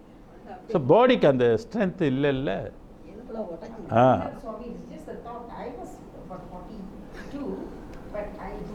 You got the stamina la. Not everybody got the stamina. விரும்பி செய்யும்போது அந்த நேரத்தில் களைப்பு தெரியாது. அந்த களைப்பு தெரியும். அதுக்கப்புறம் தான் அந்த பாடி வந்து அந்த ரெஸ்ட் பண்ணுறதுக்கு அது தொடங்கும். ரெஸ்ட் பண்ணுற போது நமக்கு தெரியும். அப்போ இவர் சொல்கிறார் பாருங்கள், அந்த உழைப்பில் தான் இருக்குது அதனுடைய பலன் அப்படின்னு சொல்கிறது. அப்போ எல்லாரும் நம்ம உழைப்பு போட்டு தான் ஆகணும் அப்படின்றது தெரியுது. அந்த தடையை நிவர்த்தி செய்கின்ற இடத்துத்தான் ஜீவகாருண்யத்துக்கு ஆற்றல் இருந்ததென்று அறிய வேண்டும். அடுத்து 4வது, இதனால் ஜீவர்களுக்கு பசி, கொலை, பிணி முதலியவற்றால் வரும் துன்பங்கள் எல்லாம் மனம், கண் முதலிய கர்ணேந்திரிய அனுபவங்களே அல்லது ஆன்ம அனுபவங்கள் அல்ல. ஆகலில் ஜீவகாருண்யத்தால் விசேஷ பிரயோஜனமில்லையே என்பார்க்கு என்ன விடை, உத்தரம் யாது என்று அறிய வேண்டும். சில பேர் என்ன நினைக்கிறாங்க, மனதுக்கு தான் எல்லாமே, ஆன்மாவுக்கு இல்லை அப்படின்னு நினைப்பதற்கு என்ன பதில் அப்படின்னு கேட்டிங்கன்னா, இந்த தேகத்தில் கேள்வி நல்லா புரிஞ்சுக்கிட்டீங்களா? பிகாஸ் கேள்வி தெரிஞ்சால் தான் அடுத்து அந்த பதில் நம்மளால் அதை ரசிக்க முடியும். ஜீவர்களுக்கு பசி, கொலை முதலியவற்றால் வரும் துன்பங்கள் எல்லாம் மனம், கண் முதலிய கர்ணேந்திர அனுபவங்களே அல்லது ஆன்ம அனுபவங்கள் அல்ல அப்படின்னு சில பேர் நினைப்பாங்க இல்லையா? ஏன்னா நம்ம நடைமுறை வாழ்க்கையில் நம்ம யாரும் ஆன்மாவை பற்றி பேச மாட்டோம். முக்கியமாக எதை பேசுவோம்? மனம். நடைமுறை வாழ்க்கையில் மனசை பாரு, மனம் இவ்வளோ கஷ்டப்படுது அப்படி தான் நம்ம சொல்லுவோம். என் மனம் வேக பாரு, என் மனம் கஷ்டம் என்ன ஆவான் பாரு அப்படின்னு தான் நம்ம மனதைத்தான் சொல்லுவோமே உடைய வழக்கில். ஆன்மா நம்ம தொடங்குவோம். நம்ம ஆன்மாவை பற்றி எப்போ தொடுவோம், எப்போ பேசுவோம்?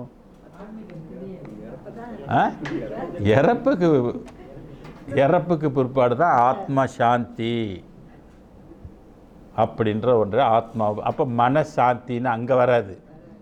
வாழும்போதெல்லாம் மனதை பற்றி பேசுவோம், இறந்த பிற்பாடு தான் ஆன்மாவை பற்றியே பேசுவோம். அதனால் இந்த மனம்தான் எல்லாமே அப்படின்றதுனால இது ஆன்மா இல்லையே அப்படின்னு சொல்பவர்களுக்கு என்ன விடை கொடுக்குறாருன்னா, இந்த தேகத்தில் ஆன்மாவும் அறிவுக்கு அறிவாய் இருக்கின்ற கடவுள் விளக்கமும் தவிர கரணம், இந்திரியம் முதலிய மற்ற தத்துவங்கள் எல்லாம் மூடமாகிய கருவிகளே அல்லது அறிவாகிய ஆன்மாக்கள் அல்ல. எல்லாத்தையும் ஆன்மான்னு சொல்ல முடியாது. அப்போ 60 தத்துவம் ஆன்மா கிடையாது, 36 முக்கிய தத்துவங்கள்லாம் ஆன்மாவே கிடையாது. ஆன்மா என்பது ஒரு தனி பொருளாக இருக்குது. அது மட்டும்தான் அறிவுக்கு அறிவாய் இருக்கின்ற கடவுள் விளக்கமும் தவிர, அந்த ஆன்மாவிலிருந்து வெளிப்படுகின்ற விளக்கம் தவிர மற்ற கரணம்னா எது அடங்கிருச்சு? மனம், புத்தி, சித்தம், அகங்காரம். இது 4. இதெல்லாம் இந்திரியங்கள். மெய்வாய், கண், மூக்கு, செவி, புலன்கள் எல்லாம் அதுக்குள்ளே அடங்கும். இன்னும் மற்ற தத்துவங்கள் எல்லாம். அப்போ எல்லாம் நம்ம எத்தனை எடுத்துக்கலாம்? 36 தத்துவங்கள். மூடமாகிய கருவிகளே அல்லது அறிவாகிய ஆன்மாக்கள் அல்ல. புரிஞ்சா? அப்போ ஆன்மா காரியப்பட்டிருக்கா நம்மக்கிட்ட? ஒரு மனிதனுக்கு ஆன்மா எடுப்பிலே காரியப்படுமா? அப்போ என்ன வளர்ச்சி இல்லை? ஆன்மா வளர்ச்சி இல்லை. அப்போ ஆன்மீகம் இல்லை. சும்மா கோயிலுக்கு போயிட்டு வருது, பக்தியாக இருக்குது, இதெல்லாம் ஆன்மீகம் இல்லை. ஆன்மீகம் மாறி, ஆனால் ஆன்மீகம் அல்ல. எப்போ ஆன்மீகம் வருது? எப்போ ஜீவகாருண்யம் நீங்கள் பழகுறீங்களோ அப்போ தான் ஆன்மீகமே வருது. இதில் தான் எல்லா ஆன்மீகமும் என்ன ஆகுதுன்னா அடிபட்டு போகுது. இதில் பார்க்க போனால் பராபரை வரைக்கும் போனவங்களுக்கும் என்ன ஆகுது? அடிபட்டு போகுது. எவ்வளோ சாதனைகள் செஞ்சாலும் மரணம் தான் அவங்களுக்கும் வரும் என்றார். ஆக மூடமாகிய கருவிகளே அல்லது அறிவாகிய ஆன்மாக்கள் அல்ல. ஆகலில் சுக துக்கங்களை அறிவாகிய ஆன்மாக்கள் அனுபவிக்குமே அல்லது மூடமாகிய தத்துவங்கள் அனுபவிக்க அறியா. அப்போ சுக துக்கங்களெல்லாம் எது அனுபவிக்குது? ஆன்மா தான் அனுபவிக்குது. இப்போ நம்ம சொல்கிறோம், எனக்கு தலையே வலிக்குது அப்படின்னா அந்த வலியை எது அனுபவிக்குது? ஆன்மா. ஆனால் நம்ம என்ன சொல்கிறோம்? தலை வலிக்குதுன்னு, கை வலிக்குது, கால் வலிக்குது, வயிறு வலிக்குது. அந்த வலியை எது அனுபவிக்குதுன்னா ஆன்மா அனுபவிக்குது. மனம் முதலான கரணங்களும் கண் முதலிய இந்திரியங்களும் ஜீவ வாழ்க்கைக்கு கடவுள் அருளால் கட்டி கொடுக்கப்பட்ட சிறிய வீட்டின் கருவிகளே ஆகும். கடவுளால் நமக்கு கட்டி கொடுக்கப்பட்ட ஒரு சிறிய வீட்டின் கருவின்றது. ஒரு வீட்டுக்கு எப்படி பல பார்ட்ஸ் இருக்குமோ அது மாதிரி இறைவன் நமக்கு கட்டி கொடுக்கப்பட்ட ஒரு வீடு. இந்த ஆன்மா இந்த உலகத்தில் வந்து வாழ்வதற்காக நமக்கு வந்து ஒரு தலை, 2 கை, கால், கண், மூக்கு, காது, நல்லா சாப்பிட்றதுக்கு வாய், நாக்கு, ருசித்து சாப்பிட்றதுக்கு, கடித்து சாப்பிட்றதுக்கு, இதெல்லாம் கடவுள் நமக்கு கொடுத்துருக்கிறாரு அப்படின்னு சொல்கிறாரு. இன்பத் துன்பங்களை வீட்டில் இருக்கின்றவன் அனுபவிப்பான், அல்லது வீட்டின் கருவிகளாகிய மண், கல், மரம், கால், தீ, நீர் முதலியவைகள் அனுபவிக்க மாட்டா. ஒரு இன்பத்தை வீட்டில் உள்ள எஜமான் அனுபவிப்பது போல இந்த வீட்டில் இருக்கிற மண், கல், மரம், கால்னா காற்று, இதெல்லாம் அனுபவிக்குமானா அனுபவிக்காது. அது மாதிரி இந்த வீட்டுக்குள்ளே இருக்கிற ஆன்மா தான் எல்லாமே அனுபவிக்கும். அன்றையும் காசத்தினால் ஒளி மழுங்கப்பட்டு உபநயங்கள் ஆகிய கண்ணாடியால் பார்க்கின்ற கண்கள் துன்ப விஷயங்களை கண்டபோதும் அக்கண்கள் நீர் சொரியுமே, அல்லது கண்ணாடி நீர் சொரியாது. ஆகலில் ஆன்மா திருஷ்டிக்கு உபநயங்களாக இருக்கின்ற மனம் முதலிய கருவிகள் சுக துக்கங்களை அனுபவிக்க அறியாவென்று அறிய வேண்டும். இப்போ கண்ணாடியினால் பார்க்கின்ற கண்கள் துன்ப விஷயங்களை கண்டபோது அக்கண்கள் நீர் சொரியுமே, அல்லது கண்ணாடி நீர் சொரியாது. இப்போ எனக்கு வந்து மனம் வந்து சங்கடப்பட்டு நான் அழுதுனாக்க இந்த கண்ணாடி அழுவுமா இல்லை கண்ணுங்கள்லேருந்து அழுவுமா? கண்ணுலேருந்து தண்ணி வருமா, கண்ணாடியிலேருந்து தண்ணி வருமா? இப்போ வெளியிலேருந்து பார்க்குறவங்களுக்கு எப்படி தெரியும்? கண்ணாடியிலேருந்து வர மாதிரி தெரியும் இல்லையா? ஆனால் உண்மையிலே அது கண்ணாடியிலேருந்து வராது. அது மாதிரி மனதிலிருந்து வருவது அல்ல, ஆன்மாவிலிருந்து வருவது அப்படின்னு சொல்கிறார். அதனால் மனம் முதலிய கருவிகள் சுக துக்கங்களை அனுபவிக்க அறியா அப்படின்னு சொல்கிறார் இல்லைங்களா? சுக துக்கங்களை ஆன்மா தான் அறியுமே ஒழிய, அறிவு பொருளாக இருக்கிறது அதுதான் அறியுமே ஒழிய மனம் அறியாது. ஆனால் நடைமுறை வாழ்க்கையில் நம்மளாம் சொல்லும்பொழுது மனதை தான் சொல்லுவோம். ஏன்னா அது வழக்கு சொல்னு சொல்கிறது, நடைமுறையில் வந்த வழக்காக இருக்கின்றது. ஏன்னா வள்ளலார் வந்து ஆன்ம நிலையிலுக்கு போயிட்டார் இல்லையா? ஆன்ம நிலையிலேருந்து அனலைஸ் பண்ணுறாரு, பார்க்குறாரு. அப்போ அவர் எழுதும்போது மனம்னு சொல்லுவாரா? நிச்சயமாக சொல்ல மாட்டார். அதனால் ஆன்மா அப்படின்னு தான் சொல்கிறார். இதெல்லாம் வந்து புதிய இன்ஃபர்மேஷன். இதுக்கு முன்பு உள்ளவங்க இந்த அளவுக்கு யாரும் விளக்கம் கொடுக்கல. ஒரு ஜீவனுக்கு சுகம் நேரிட்ட போது மனம் மகிழ்கின்றது, துக்கம் நேரிட்ட போது மனம் தளர்கின்றது என்றால் சுக துக்கங்களை அம்மனம் அனுபவிப்பதாக அறியப்படாதோ என்பதற்கு விடை யாது என்று அறிய வேண்டும். உத்தரம் என்பது ஆன்சர்.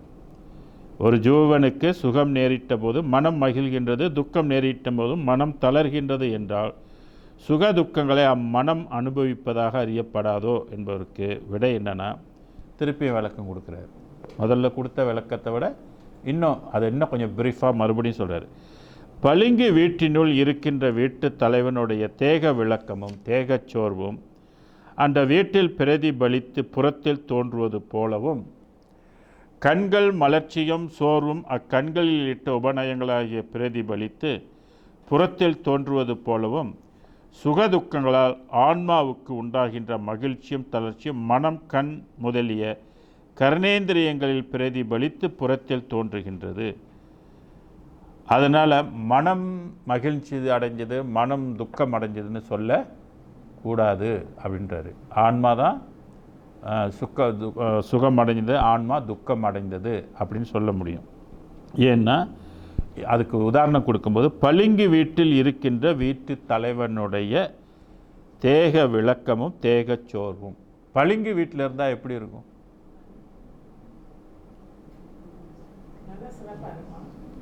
பளிங்கினுடைய தன்மை என்ன? பளிங்கில் நம்ம போய் நின்னா என்ன செய்யும்? ரிஃப்ளெக்ஷன் இருக்கும். பளிங்கு பிரதிபலிக்கும். நம்ம போய் நின்னோமா அந்த பளிங்கில் என்ன செய்யும்? நம்மளோட இது வந்து பிரதிபலிக்கும். அப்போ நம்ம சோர்வாக இருந்தாலும் அங்கேயும் எப்படி இருக்கும்? சோர்வாக இருக்கும். அப்போ அது சோர்வாக இருக்கிறது எது? பளிங்கா? இல்லையே, நம்ம சோர்வாக இருக்கும். நம்ம உற்சாகமாக இருந்தால் அங்கேயும் உற்சாகமாக தோன்றும். அப்போ அந்த பளிங்கு இல்லை. அது மாதிரி இந்த மனம் வந்து நம்ம வந்து மனம் சந்தோஷமாக இருக்குது, மனம் துக்கப்படுது அப்படின்னு சொல்லக்கூடாது. விளங்குங்களா? அதாவது பளிங்கு சொல்கிற மாதிரி இப்போ மனதை சொன்னோமா பளிங்க சொல்கிற மாதிரி சரிங்களா. வள்ளலார் என்ன சொல்கிறாரு, அது எதுக்கு சார்ந்ததுன்னா ஆன்மாவில் உள்ள பிரதிபலிப்பு தான் அது மனம் கிடையாது அப்படின்னு சொல்கிறாரு. அது ரிஃப்ளெக்ஷன். யூ கேன் டேக் கண்ணாடி கூட நம்ம ஒரு இதாக எடுத்துக்கணும். இப்போ கண்ணாடியில் நம்ம போய் நிற்கிறோம், ரொம்ப அழுதுகிட்டு இருக்குன்னா உள்ளுக்கும் அழுதுகிட்டு இருக்கிற மாதிரி இருக்கும். அப்போ கண்ணாடி அழுதுகிட்டு இருக்குதா? இல்லை, நம்ம தான் அழுதுகிட்டோம். அது மாதிரி ஆன்மா அழுவுது, அதனால் அது பிரதிபலிப்பாக மனதில் அது வெளிப்படுது. அதனால் மனம் சந்தோஷிதுன்னு நீ ஏற்றுக்கொள்ள கூடாது. ஆன்மா தான் சந்தோஷிது, ஆன்மா தான் துக்கப்படுதுன்னு நீ ஏற்றுக்கொள்ளணும்னு செகண்ட் விளக்கம் இதில் கொடுக்குறாரு. ஓகே, இன்னொரு விளக்கம் கொடுக்குறாரு. அன்றியும் ஒரு வீட்டினுள் வைத்த தீபமானது மிகுந்த விளக்கமுள்ளதாக விளக்குகின்ற போது அந்த வீடும் அந்த வீட்டின் கருவிகளும் மிகவும் விளக்கமுள்ளதாக விளங்குகின்றன. அந்த தீபம் விளக்கம் குறைகின்ற போது வீடும் வீட்டில் உள்ளவைகளும் விளக்கம் குறைகின்றன. இப்போ இந்த இடம் எப்படி இருக்குது? வெளிச்சமாக இருக்குது. இப்போ ஒவ்வொரு லைட்டாக ஆஃப் பண்ண இந்த இடம் எப்படி இருக்கும்? வெளிச்சம் கூடுமா வெளிச்சம் குறையுமா? அந்த மாதிரி வெளிச்சம் குறைகின்றது. ஆகலில் சுகதுக்கங்கள் மனதுக்கு அனுபவம் அல்லது என்றும் ஆன்மாவுக்கே அனுபவம் என்று அனுபவத்திற்கு கர்ணேந்திரங்கள் ஆன்மாவுக்கு உபகார கருவிகளை என்றும் பிரம்மாணிப்பதே உத்தரம் என்று அறிய வேண்டும். திருப்பி சொல்கிறாரு, சுகதுக்கங்கள் மனதுக்கு அனுபவம் அல்ல. It's not experience of the மைண்டுன்னு சொல்கிறாரு. டைரெக்டாக எதோட இது ஆன்மாவோடையது அப்படின்னு சொல்கிறாரு. அதனால் ஆன்மாவுக்கே அனுபவம் வேண்டும். அனுபவத்திற்கு கரணேந்திரியங்கள் ஆன்மாவுக்கு உபகார கருவிகள். உபகார கல்வினா அதோட உள்ள ஒரு பார்ட்ஸுங்கெல்லாம், மற்றதெல்லாம் பார்ட்ஸ் தானே ஒழிய சப்போர்ட்டாக இருக்கிறது ஒரு பார்ட்ஸ் தான் சொல்லி அது ஆன்மா அல்ல. அதனால் அனுபவங்கள் அதுக்குரியது அல்ல. அது மூலியமாக இதுக்கு கிடைக்குதே ஒழிய இது நேரடியாக இது அனுபவிப்பது இல்லைன்றார். அதுதான் உத்தாரம் என்று சொல்கிறார். ஓகே, ஆறாவது, கடவுளால் திருஷ்டிக்கப்பட்ட ஜீவர்கள் அநேகர் பசி, கொலை, பிணி முதலியவற்றால் மிகவும் துன்பப்படுவது எதனால் என்று அறிய வேண்டி. ஏன் எல்லாரும் சாப்பாட்டுக்கு கஷ்டப்படுறாங்க? பல நாடுகள், பல மக்கள் பல வகையில் என்ன செய்கிறாங்க? கஷ்டப்படுறாங்க. அதுக்கு என்ன காரணம் அப்படின்னு கேட்கப்படுது. நான் இந்த கேள்விக்கு சித்தாந்தத்தில் கூட ஒரு பாடல் இருக்குது. ஆற்றோடு தும்பை அணிந்திடுவார் தம்மை போற்றாதவருக்கு அடையாளம் ஒன்று பூதலத்திலே சோற்றாவியற்று சுகமற்று சுற்ற துணியும் மற்று ஏற்றாகிலும் பிச்சை கிடையாமல் கட்டியிருப்பார் என்று. என்ன அர்த்தம் இது? ஆற்றோடு தும்பை அணிந்திடுவார் தம்மை, சிவபெருமானை சொல்கிறார். சிவபெருமானை பூசிக்காதவர்களெல்லாம், கடவுள் வழிபாடை ஒழுங்காக செய்யாதவங்களுக்கு அந்த பூமியில் ஒரு அடையாளம் இருக்குது அப்படின்னு சொல்கிறார். என்ன அடையாளம்? சோற்றாவி அற்றுனர், சுகம் அற்று சுற்ற துணியும் அற்று ஏற்றாகிலும் பிச்சை கிடையாமல். இதெல்லாம் இல்லைன்னா நீ போய் யார்கிட்டையாவது ஏந்தணும், கையேந்தணும். கையேந்தினாலும் இது கிடைக்காது. கற்றிருப்பாரினர், அனுபவிச்சிருப்பாங்கன்னு சொன்னார். அப்போ கடவுள் வழிபாடு செய்யலைன்னா இந்த துன்பம் வருது. அதே மாதிரி இங்கே சொல்கிறாரு, கடவுளால் திருஷ்டிக்கப்பட்ட ஜீவர்கள் அநேகர் பசி, கொலை, பிணி முதலியவற்றால் மிகவும் துன்பப்படுவது எதனால் என்று அறிய வேண்டிய முன்தேகத்தில் முன்ன ஜென்மத்தில் ஜீவகாருண்ய ஒழுக்கத்தை விரும்பாமல் விட்டு கடின அறிவுள்ளவர்களாகி துன்மார்க்கத்தில் நடந்த ஜீவர்கள் ஆதலால் அவங்க என்ன செய்யலைன்னு சொல்கிறாரு? ஜீவகாருண்யம் செய்யாமல் கடின சித்தர்களாக இருந்தாங்கன்னா, அப்படி இருந்த ஜீவர்கள் ஆதலால் கடவுள் விதித்த அருளாக்கினைப்படி, கடவுள் என்ன விதித்தாரோ அந்த அருள் ஆக்கினைக்குப்படி பசி, கொலை முதலிய பிணி முதலியவற்றால் மிகவும் துன்பப்படுகின்றார்கள் என்று அறிய வேண்டும். இதுக்கு வள்ளலார் நமக்கு சொல்கிற ஒரு அறவுரை. இன்றைக்கி அவங்களெல்லாம் பாரு, அதாவது நம்ம இது மட்டும் எடுத்துக்க வேண்டியதில்லை. அதாவது அவர் குடிக்கிறது என்ன? கொலை, பிணி, இது 3 தான் கொடுத்துருக்கிறாரு. பசி, பிணி. இப்போ இன்றைக்கி நம்ம நடைமுறையிலே நம்ம என்ன பார்க்குறோம்? பசித்து பார்க்குறோம், கஷ்டப்படுறவங்கள பார்க்குறோம். பிணி சொல்லவே வேண்டாம். சில பிணிகள் வந்து கரும மனிதனுக்கு கரும பிணிகள் வந்துடும். இதுக்கெல்லாம் மருந்து வேலை செய்யாது. கடவுள் தான் மருந்து, கடவுளோட கருணை தான் மருந்து. இது அப்புறம் வேறு என்னென்ன இருக்கும் வாழ்க்கையில்? சில பேருக்கு இந்த கர்மங்கள்னால என்னென்ன தடைகள்லாம் ஏற்படும்? புத்திர தடை ஏற்படும், சொல்லுங்களா? இன்னும் சில பேருக்கு என்ன தடை ஏற்படும்? கல்வி தடை ஏற்படும், படிப்பு ஏறாது. இன்னும் வேற இருக்கு, சகோதரர்கள் பாசம் இருக்காது, சகோதரர்கள் விரோதமாவாங்க, தொழில் முன்னேற்றம் இருக்காது, இல்லைங்களா? சொத்து சுகங்கள் அனுபவிக்க முடியாது. சில பேருக்கு கல்யாணம் நடக்காது. எவ்வளோ பேர் இருக்கிறாங்க. ஏன் இதெல்லாம் இப்படி, ஏன் இந்த தடைகள்லாம் வருது? இது நம்ம முன் ஜென்மத்தில் செய்ய வேண்டியதை செய்யலை. பசித்தவங்களுக்கு, இப்போ தாய் தந்தைகளுக்கு நம்ம சாப்பாடு போடாமல் அவங்க வயிறு எரிஞ்சு போயிட்டாங்கன்னு வச்சுங்க, அந்த சாபம் என்ன சாபமாக இருக்கும் நமக்கு? பிதுர் சாபம். பிதுர் சாபம் என்னென்னலாம் தடை செய்ய வல்லது, எதெல்லாம் அதுக்கு ரைட்ஸ் இருக்குது. உங்களை எந்த வகையிலையும் முன்னேற்றாமல் தடுப்பதற்கு அதுக்கு அந்த தோஷத்துக்கு ரைட்ஸ் இருக்குது. கொலைப்பாவம் இப்போ நிறையா கோழி ஆடு இதெல்லாம் செஞ்சிடணுமா? இந்த கொலைப்பாவத்துக்கு என்னென்ன ரைட்ஸ் இருக்குது? பிரம்மஹஸ்தி தோஷம், இது உங்களுடைய முன்னேற்றம், எந்த வகையில் முன்னேற்றத்தையும் இது தடை செய்யறதுக்கு இதுக்கு ரைட்ஸ் உண்டு. பிரம்மஹஸ்தி தோஷம்னாக்கா கொலைப்பாவம் மிகுந்து போச்சுன்னு. இப்படி ஒவ்வொரு மனிதனும் ஒவ்வொரு ரீதியில் என்ன பண்ணிட்டு வந்திருக்கிறோம்? பாவங்கள் செய்து வந்திருக்கோம். கடவுள் விதித்த ஆணையை நம்ம மீறி நம்ம பல பாவங்கள்லாம் செய்கிறதுனால இந்த ஜென்மத்தில் மேபி நம்ம கொஞ்சம் புண்ணியமும் செஞ்சுருப்போம், சில பாவமும் செஞ்சுருப்போம். அப்போ ரெண்டும் நம்மளை என்ன செய்யும்? நன்மைகளும் நமக்கு ஊட்டும், தீமையும் நம்மளை ஊட்டும். அப்போ நன்மை ஊட்டும் போது நம்ம நல்ல ஒரு பிறப்பு எடுத்திருப்போம், நல்ல குடும்பத்தில் பிறந்திருப்போம், நல்ல தொழில் இருக்கும், நல்ல பக்தியாகவும் இருப்போம். ஆனால் ஏதாவது ஒன்று ஒரு தேவைகளை என்ன செய்யும்? கொடுக்காது. அது நம்ம ஐடென்டிஃபை பண்ணிக்கொள்ளணும். எது நமக்கு எல்லாம் இருக்குது, ஏன் இல்லை? இப்போ கோடீஸ்வரர்கள் நிறையா பேர் இருப்பாங்க, என்ன இருக்காது அவங்களுக்கு? நிம்மதி இருக்காது, புத்திரர் இருக்க மாட்டாங்க, இல்லைங்களா? இன்னும் சில பேர் பார்த்தீங்கன்னாக்கா நல்லா படிச்சிருப்பாங்க, ஆனால் நல்ல வேலை உருப்படியாக ஒரு வேலை அமையாது. அப்போ இதெல்லாம் எங்கேயோ ஒரு கோளாறு இருக்குது. எப்படி தெரிஞ்சுக்கொள்வது, எப்படி ஐடென்டிஃபை பண்ணுறது? நான் ஏற்கனவே இது கொஞ்சம் விரிவாக ஒரு சப்ஜெக்டில் பேசுகிறேன், ஆனால் அந்த இது ஒரு இது எடுக்கலை, அந்த இது இந்த வீடியோவில் எடுக்கலை. ஆனால் அந்த பாடம் ரொம்ப நல்லா நிறைய விவரங்கள் சொல்லியிருந்தாங்க. இப்படி ஒவ்வொரு மனிதனும் செய்கின்ற அந்த முன்ஜென்மத்தில் உள்ள பாவங்களாகப்பட்டது நம்ம உயிரை தொடர்ந்து வருதுங்களா? தொடர்ந்து வரும்போது இந்த ஜென்மத்தில் நம்ம ஐடென்டிஃபை பண்ணிவிட்டு என்ன செய்யணும்? அதுக்குள்ள நிவர்த்தி என்ன அப்படின்னு பார்த்து அந்த நிவர்த்தியை செஞ்சுக்கிட்டே வரணும். இதைத்தான் வள்ளலார் சொல்லியிருக்கார். குளோபல், எல்லாத்துக்கும் உள்ள ஒரு குளோபலான பரிகாரம் எது? ஜீவகாருண்யம் சொல்கிறார். ஜீவகாருண்யத்தை நீங்கள் பலமாக செய்ய செய்ய செய்ய செய்ய எப்பேற்பட்ட கர்ம பாவங்களும் இந்த ஜென்மத்தில் நம்ம அதை நிவர்த்தி பண்ணியே போகணும். நிவர்த்தி பண்ணலைன்னா கேரி ஃபார்வர்ட். இப்பயும் நம்ம பண்ணலையா, இப்பயும் தர்மம் பண்ணலையா, அடுத்த ஜென்மத்துக்கு இன்னொரு தம்பா வரும். இப்போ ஒரு குற்றம்னா அப்புறம் இன்னொரு குற்றம் நமக்குள்ளே சேர்ந்து வந்துடும்.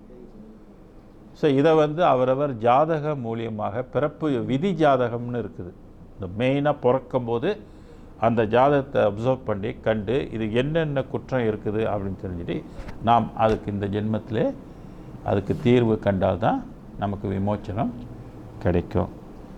அதுதான் கடவுள் விதித்த அருளாக்கினைப்படி பசி, கொலை, பிணி முதலியவற்றால் மிகவும் துன்பப்படுகின்றார்கள் என்று அறிய வேண்டும். முன்தேகம் உண்டு என்பது எப்படி என்று அறிய வேண்டும். முன்தேகம் இருந்துச்சா? எப்படி எனக்கு தெரியும்? எப்படி எனக்கு தெரியும் எனக்கு முன் ஜென்மத்தில் உடம்பு இருந்துச்சா அப்படின்னு சில பேர் ஒத்துக்குவாங்களே? அதை ஒத்துக்க மாட்டாங்க. அது அவர் விளக்கம் கொடுக்குறாரு. உனக்கு முன் ஜென்மம் தேகம் இருந்துச்சு, நீ இல்லைன்னு நினைக்காத. அறிவுக்கு வேணுமா அது விளங்காமல் இருக்கலாம், ஆனால் அது இருந்துச்சு, எப்படி இருந்துச்சு அப்படின்றத ஒரு விளக்கம் வந்து வள்ளலார் வந்து கொடுக்குறாரு நமக்கு. அடுத்த வாரத்தில் அதை வந்து நம்ம படிப்போம். சரிங்களா? முன் தேகம் இருந்ததா இல்லையா அப்படின்றத பற்றி. அருட்பெரும் ஜோதி அருட்பெரும் ஜோதி தனிப்பெரும் கருணை அருட்பெரும் ஜோதி குருவே சரணம் குருவே துணை அருளே சரணம் அருளே துணை.